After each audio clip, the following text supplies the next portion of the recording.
Salut la Bulls Nation, bienvenue sur French Bulls TV. Avant de parler de l'actu des Bulls, je voulais juste revenir sur le podcast qui a été mis en ligne la semaine dernière, qui a été réalisé par moi et Gugur. Je vous mettrai donc le lien dans la description. Donc dans ce deuxième numéro de ce podcast qu'on a décidé d'appeler Parler Cornes, donc Parler Cornes, c'est un nom qui me plaît bien. Et bref, dans ce numéro 2, on faisait un petit point au niveau de la saison jusqu'ici. Et donc on a enregistré ça pendant la coupure All-Star. Et on parlait des quelques matchs juste après le All-Star Game, justement, des matchs qui pouvaient être importants pour nous si on voulait se relancer dans la course au playoff, etc. On m'a forcé de constater que la déception est de mise, une fois de plus, hein, de la part des Bulls, parce qu'on s'est dit quand même, putain, on finit le mois de février avec une série de 4 matchs de suite à domicile et un déplacement à New York. Et donc ces 4 matchs à domicile en plus, avec voilà, des équipes pas spécialement dans le haut du classement, hein. On a eu Charlotte, Phoenix, Washington et puis OKC. Bon, OKC, ils ont un meilleur bilan, mais bref. On se disait, voilà, si on veut euh, encore croire un petit peu à une chance de se qualifier en playoff, ça passait par une bonne série sur ce calendrier, sur ce morceau-là de calendrier qui était abordable, parce que la suite allait être très très compliquée. Et puis finalement non, hein, parce que dès la reprise contre Charlotte, ça a été mais absolument dégueulasse. C'était un match mais franchement immonde. Ça a été un petit peu mieux dans le match contre Phoenix ensuite. Et puis ça a été encore un peu mieux contre Washington et OKC derrière. Mais mais il y a quand même une constante dans ces matchs-là, c'est qu'on démarre à chaque fois mais très très mal quoi. Les débuts de match, on n'a aucune énergie, on est à la rue en défense, on est mal placé. En attaque, ça tourne pas, personne prend ses responsabilités à part Lavigne, tu vois. Satoransky, il est transparent, à part contre Washington, parce que lui, dès qu'il joue contre son ancienne équipe, il est excellent, mais dès qu'il joue contre une autre équipe, il y a un blocage, ou je sais pas. Je pense qu'il faut trouver un moyen pour que Satoransky, je sais pas, est-ce que dans sa tête, il doit imaginer que les joueurs adverses, ils ont un maillot de Washington à chaque fois, je sais pas, mais en tout cas, il y a quelque chose à faire, parce que dès que c'est pas Washington en face, il a beaucoup plus de mal à être à fond dedans, quoi. Donc je sais pas, c'est très bizarre. On débute toujours des matchs de manière très compliquée, on se prend des retards et après on passe notre temps à courir après le score.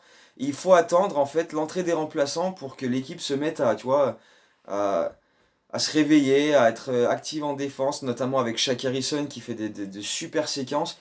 Et puis pour enchaîner les points en attaque, quoi, parce que heureusement, on a Kobe White qui est en feu complet en ce moment, quoi. Kobe White, heureusement qu'en ce moment il est là, parce que sinon ce serait vraiment, vraiment, vraiment pas beau. Euh, un Kobe White en mode record, hein, donc là, le samedi, 33 points, record en carrière contre Phoenix, avec des 3 points à l'appel, des attaques du cercle où il finit main gauche avec le contact, en coast to coast après avoir pris le rebond, des step back en veux-tu en voilà, des super paniers, des lancers francs. Euh, le lendemain, boum, deuxième match à 33 points contre Washington, et en plus celui-ci on le gagne. Et pareil, dès qu'il sort du banc, il enchaîne les paniers, il provoque, il met des 3 points dans tous les sens. 2 jours après, on reçoit OKC face à Chris Paul, qui est un petit peu son mentor. Ils ont passé des étés ensemble et ils vont repasser des étés ensemble. Là, c'est prévu déjà pour cet été que les deux bossent, les deux bossent ensemble. 35 points contre OKC, donc nouveau record de carrière, encore des 3 points dans tous les sens. Donc en l'espace de 3 matchs en 4 jours, il est devenu euh, le premier rookie de l'histoire de la NBA à inscrire 2 matchs de suite à 30 points en sortant du banc. Le premier rookie de l'histoire de la NBA à faire 3 matchs de suite avec plus de 5 paniers à 3 points à chaque fois. Enfin bref, il a éclaté des records là et, et vraiment, voilà, comme je disais, on a vraiment, vraiment besoin que Kobe White fasse ce genre de match en ce moment parce que, bah, comme depuis longtemps, hein, cette saison, avec tous les blessés qu'on a, personne n'était vraiment une deuxième option au scoring derrière la vigne. Et là, c'est Kobe White qui remplit ce rôle en ce moment. Tadeusz Young l'a fait un peu avant la coupure. En ce moment, il fait encore des matchs corrects, mais voilà, il a un peu plus de mal au niveau du scoring, mais en défense, il est très bon.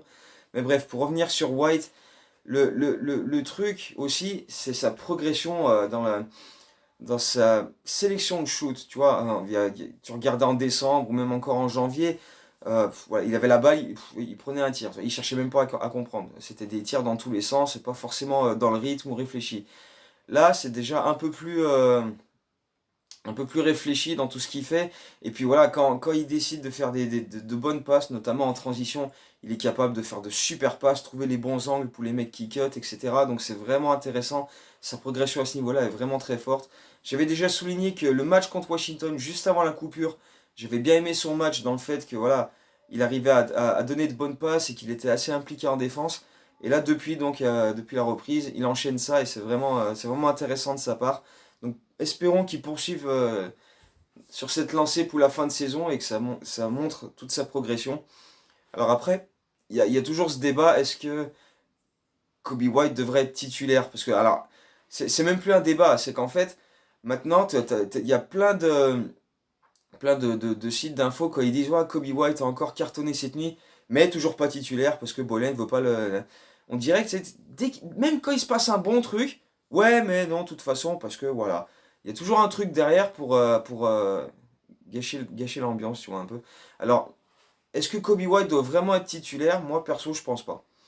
Pourquoi? Parce que déjà, euh, malgré le fait qu'il sorte du banc, il joue plus de 30 minutes par match déjà, donc il a un temps de jeu très conséquent. Le fait qu'il soit titulaire, ça va pas forcément lui ajouter beaucoup de plus de minutes que ce qu'il a actuellement depuis la reprise. Et en plus, voilà, il joue pas mal de séquences avec les titulaires, avec Zach LaVine, ils forment tous les deux un sacré combo quand ils sont tous les deux sur le parquet, même si c'est pas sur de très longues séquences, mais ils sont quand même alignés ensemble parfois. Euh, Pourquoi ce serait pas non plus une bonne idée, je pense, parce que ben, si tu mets Kobe White titulaire, qui c'est qui va sortir du banc et mettre des points? Archidiakono? Hein? Déjà, en plus, il est titulaire, mais du coup, si tu mets White, c'est peut-être lui qui va sortir du 5. Satoransky? Je pense pas. Shaq Harrison? Non plus. Et puis derrière, on n'a pas grand monde, hein, vu que l'infirmerie, elle est gavée. Donc, non, je pense que pour l'instant, la meilleure solution, c'est de garder Kobe White en sixième homme qui rentre, qui met le feu, quoi. Un peu à la Lou Williams ou à la Jamal Crawford à l'époque. Et tu vois, un mec qui rentre, qui met du scoring et qui, voilà, en plus, est capable de donner de bonnes passes. Parce que si tu mets tous les scoreurs dans le 5 de départ, bah déjà, ça redéséquilibre le truc. Et puis en plus, bah, t'as personne sur le banc capable d'apporter des points, quoi. Donc dès que tu sors White, Lavigne et Young, même si tu peux en laisser un sur le parquet pendant que les autres se reposent, t'as pas le même équilibre, quoi. Parce que bah ouais, personne sur le banc est capable d'apporter des points. Et puis même, je veux dire, voilà, Kobe White n'a pas spécialement besoin d'être titulaire en ce moment. Voilà, comme je disais, il a déjà un temps de jeu particulièrement intéressant comme ça, donc ça changera pas grand-chose qu'il soit titulaire, quoi. Autant le garder en tant que remplaçant, faire des entrées, mettre le feu, c'est beaucoup plus pratique pour les Bulls à l'heure actuelle. Après, dans l'avenir, oui, c'est clair que Kobe White, voilà, s'il continue sur cette lancée dans la fin de saison, qu'il bosse cet été, notamment avec Chris Paul du coup, mais aussi avec l'équipe, voilà, pour l'an prochain, pourquoi pas? Il peut très bien démarrer l'an prochain, même si c'est vrai que j'ai toujours un petit peu de mal, parce que pour moi, Kobe White, ça reste encore un combo guard, plus un 2 vraiment qu'un meneur. Mais comme il améliore en ce moment ses visions du jeu et ses passes, pourquoi pas à terme en faire quelqu'un de beaucoup plus impliqué. Mais c'est déjà le cas de toute façon. Donc, et on voit que ça marche bien. Donc on va, on, on va le laisser poursuivre sa progression petit à petit. Il vient à peine d'avoir 20 ans. Voilà, il a largement le temps de devenir titulaire plus tard. Mais pour l'instant, voilà, sur cette fin de saison et sur ce qu'on est en train d'observer, c'est très bien qu'il continue comme ça, qu'on n'a pas spécialement besoin qu'il débute. Et oui, donc je disais sur le banc, qui serait capable d'apporter un écho offensif de cette trempe? Personne. Parce qu'en plus, voilà, on a personne. C'est assez impressionnant. On va faire un point infirmerie maintenant, mais c'est vrai que c'est assez catastrophique, hein, là aussi. Comme d'habitude, j'ai envie de dire, parce que ben voilà, les Bulls, ils t'annoncent toujours, ouais, il va être blessé sur cette période de temps, et puis ben cette période de temps se passe et il n'y a toujours rien. Euh, Chris Dunn, euh, il s'est blessé donc début février. On avait dit ouais, 2 semaines et on refera un bilan. Au final, après les 2 semaines, bah, le bilan est passé de 4 à 6 semaines d'absence pour son problème au genou. Donc du coup, ben, pratiquement fin de saison pour lui, parce que même s'il revient début avril, il va rester quoi, une dizaine de matchs. À ce moment-là, on sera plus du tout en playoff. Quel intérêt? Je sais pas trop. Euh, ça va être, je sais pas vraiment si ça vaut le coup de faire revenir Chris Dunn pour une dizaine de matchs sur la fin. Euh, Luke Cornett, bah pareil, fin de saison, hein, parce que lui, il s'est tordu la cheville. Et ils ont dû attendre à peu près une semaine pour que ce soit moins enflé pour faire des examens. Et ils ont trouvé une fracture au cinquième métatarse. Donc pareil, 4-6 semaines, voire 6-8 semaines. Et donc du coup, ben lui, pareil, fin de saison. Donc ça fait Dunn, Cornett, fin de saison. Hutchison, pendant la coupure All-Star, ah tiens, j'ai encore mal à l'épaule. La même épaule qui lui a fait louper pratiquement tout le mois de décembre. Il était revenu, il avait reloupé 3-4 matchs avant de revenir. Et là, il a encore mal à cette putain d'épaule droite. Donc je pense que... Bon là pareil, il y a pas de date pour un retour ou quoi. Il est même pas en day to day, il est pas en week to week. Il est juste, bah voilà, on fait le point avant chaque match. Mais on n'a pas plus d'infos que ça le concernant. Donc c'est un petit peu emmerdant. Mais à un moment, voilà, si cette épaule elle continue de te faire chier, fais-toi opérer, mets fin à la saison de toute façon, et puis tu reviens l'an prochain. Qu'est-ce que tu veux que je te dise? À un moment, il faudra y faire quelque chose à cette épaule. Il faudra pas juste revenir, faire 10 matchs, et j'ai encore mal, revenir, faire 10 matchs, et j'ai encore mal. Non, à un moment, on fait quelque chose. Donc autant mettre fin à sa saison et revenir l'an prochain en force. Donc, Don Cornette Hutchison. Markkanen, on nous disait retour à peu près fin février, début mars. On est dans cette période-là, on n'a pas spécialement plus de news. On ne sait pas s'il peut revenir, genre la semaine prochaine. Je ne sais pas s'il sera là à New York demain, mais peut-être contre Dallas lundi soir. On n'a pas plus d'infos. À chaque fois qu'on pose des questions au staff, c'est un petit peu ouais, il est sur le retour, il est à 80%, blablabla, mais on ne sait pas trop encore. Donc, bon. Même chose pour Otto Porter, hein. Bon, Otto Porter, c'est depuis début novembre qu'il est blessé. On nous dit ouais, ouais, pareil, fin février, début mars. Bon, toujours rien, on ne sait toujours pas s'il va revenir, quand il va revenir. On n'a pas beaucoup plus d'infos à ce niveau-là. Bon, c'est vrai qu'il a repris les entraînements par-ci par-là, mais bon, forcément, il manque de rythme hein, depuis le temps qu'il a pas vraiment joué. Valentine, il a toujours ses problèmes d'élongation à la cuisse. Pareil, c'est un petit peu comme Hutchison, il n'y a pas vraiment de date de retour pour lui. On dit, bon, ben, il est en day-to-day, mais voilà. À chaque match, bah non, celui-là, il le joue pas. Peut-être celui d'après, puis le match d'après. Non, pas celui-là, peut-être celui d'après, puis celui d'après. Non, peut-être celui d'après. Et tu vois, et ça continue, donc c'est un peu relou. On va voir un peu ce que ça donne là quand on sera à New York demain ou contre Dallas lundi. Mais bon, est-ce que Valentine va finir par revenir? Oui, mais quand? On sait toujours pas. Donc bref, c'est un peu emmerdant. Et puis Wendell, alors Wendell Carter Jr., celui-là aussi c'est pas mal. Wendell, donc il s'est blessé à peu près mi-janvier, ouais, 4-6 semaines, on est à peu près à ça. Wendell, lui, il voulait revenir un peu avant et il voulait être là dès la reprise contre Charlotte. Bon, bah on a bien vu que c'était pas le cas. Il devrait pas jouer à New York non plus demain. Donc voilà, ça fait 10 jours qu'il aurait dû revenir selon lui. Mais bon, toujours pas de retour prévu, donc on va espérer pareil, bah, début mars pour lui. Mais ça reste encore un petit peu flou parce que voilà, la communication des Bulls sur les blessures, sur les temps de récupération, etc., c'est toujours autant de bordel. Donc on sait pas. On sait pas qui va revenir quand. On nous dit juste à peu près dans des périodes là, mais c'est encore très très flou, très très vague. Donc c'est un petit peu la surprise avant les matchs, ou à 1h30 avant, on nous dit ah ben tiens lui aujourd'hui il devrait être là, il est sur la feuille de match. Bon, bah, voilà, ce sera la surprise demain soir à New York, qui sera là.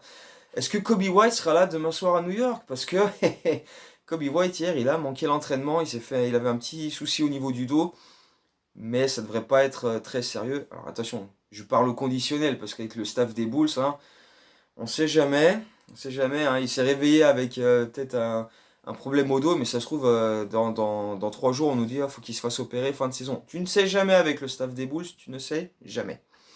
Donc on va prendre des précautions. Ça ne devrait pas être trop grave. Il pourrait jouer à New York demain soir, mais on ne sait jamais. À voir, à suivre. On va espérer que ça va aller. Parce que alors si en plus Kobe White qui vient de prendre feu ne peut pas jouer non plus, alors là c'est vraiment la misère. Si on récupère personne derrière, c'est vraiment le carnage. Mais bon bref, on va continuer de suivre tout ça, essayer de gratter un petit peu des infos à droite à gauche pour en espérant en récupérer en tout cas. Là on a récupéré Gafford. On voit qu'il est un petit peu en manque de rythme, hein. Il a un peu de mal, beaucoup de problèmes de faute. Donc ce serait bien de récupérer un peu plus et qu'ils aient un peu le temps de se remettre dans le bain. Parce que bon, là, de toute façon, même si on gagne à New York demain, vu le calendrier qui nous reste jusqu'à la fin de saison, on peut faire une croix sur les playoffs. Là, cette fois, c'est mort et enterré. On a, on a joué 58, 59 matchs. 58. On n'a toujours pas réussi à gagner plus de 2 matchs de suite. On a des blessés dans tous les sens. Et même s'ils reviennent, là, de toute façon, c'est trop tard. Avec le calendrier de fou qu'on va avoir du 12 mars au 12 avril en fin de saison, ça, c'est impensable. Impensable qu'on aille en playoff. Donc, c'est mort. Mais bon, ce serait quand même bien qu'on récupère des gars et que voilà, ils aient l'occasion voilà, de faire des matchs ensemble, de continuer à développer une certaine alchimie, notamment avec Mark Cannon, avec Otto Porter.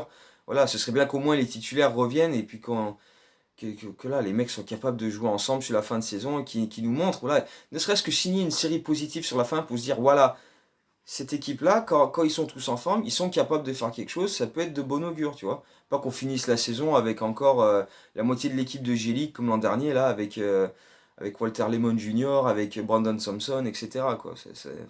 Non, autant avoir nos gars en forme, et s'ils sont en forme, qu'on les fasse jouer ensemble, qu'ils développent quelque chose ensemble, et puis ensuite, voilà, ça nous donnera une base pour l'an prochain. Parce que là, cette année, pour l'instant, depuis la blessure de Porter et ensuite toutes les autres qui se sont accumulées, ben, on n'a pas vraiment eu l'occasion de voir tout le monde ensemble. Donc c'est encore et encore emmerdant à ce niveau-là, quoi. Mais bon, bref.